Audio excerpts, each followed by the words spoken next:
In this video, I'm going to show you how you can delete contacts from your list of leads on Hunter.io. If this video helps, please like and subscribe to this channel. Alright, so from your dashboard, first go ahead and click on leads, and here you'll see a list of all the leads you have on your Hunter.io website.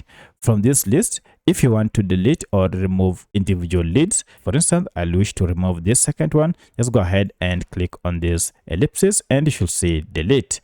If I tap on delete, now I have just to confirm by clicking on delete here, and that contact will be removed from my list of leads. But if you want to clear the whole list, it's also pretty simple.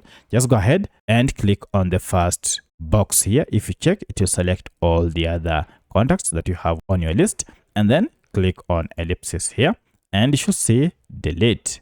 By clicking on delete, now you have to confirm that indeed you want to delete all the 5 leads. This list will be cleared.